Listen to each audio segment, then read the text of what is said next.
Lois would trace each letter over and over again. I will learn to read, he said determinedly. यानी बड़े ही उसने अपने दिमाग में तय कर लिया कि उसको ये पढ़ना है. उसने बड़े ही डिटर्मिनेशन के साथ बोला कि वो इनको पढ़ेगा. एंड ही डिड, और उसने ऐसा किया. But for quick mind like Louis Braille's this was much too slow a way to read, for the letters had to be very large, at least an inch high. So even a very short story would fill many heavy volumes of, and a blind child would have to spend a long time doing just a little reading.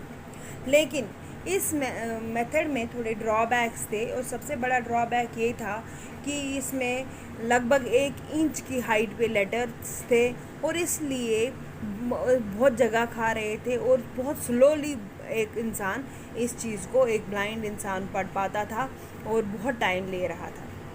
Besides, it was hard and expensive to print books with embossed letters. और इसके अलावा एक तो ये था कि उसमें जगह ज़्यादा ले रहा था, वॉल्यूम्स हेवी हो रहे थे, यानी जो बुक्स थी हेवी थी. दूसरा कि टाइम ले रहा था, और एक और चीज़ इसमें थी, एक्सपेंसिव थी इतनी प्रिंट करना ऐसी बुक्स को.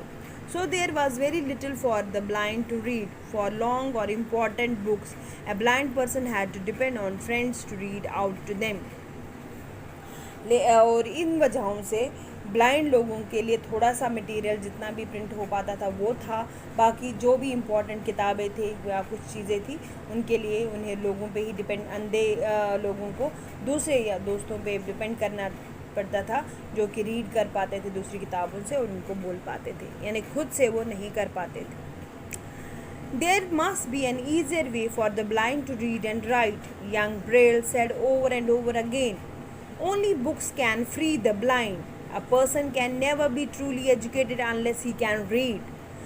तो इससे इस ब्रेल के दिमाग में आ गया कि ये मुश्किल है, ऐसे करने से वो पढ़ नहीं पाएंगे, तो हम क्यों ना ऐसा करें कि इनके लिए कोई ऐसा मेथड निकाले जिससे ये पढ़ पाए, यानी कुछ ईजियर वे होनी चाहिए. ठीक है. और उसको पता था कि वो सोच रहा था कि सिर्फ किताबें ही एक ब्लाइंड इंसान को एजुकेटेड कर सकती है, और तब तक वो एजुकेटेड नहीं हो सकता जब तक वो पढ़ नहीं सकेगा.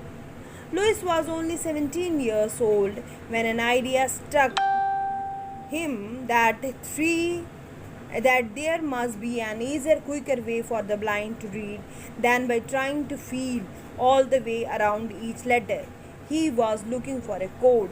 तो उसने कहा कि एक एक लेटर को पढ़ना, फिर उसको समझना, ये कुछ जम नहीं रहा है, तो वो कुछ ऐसी तरीका निकालना चाहता था जिससे वो पढ़ सके, और जल्दी से इजी तरीके से और क्विक तरीके से वो पढ़ सके. इसलिए वो कुछ कोड का सोच रहा था कि कोडिंग दूंगा मैं वर्ड्स को, तो उस कोड लैंग्वेज में इससे इजी हो जाएगा उनके लिए.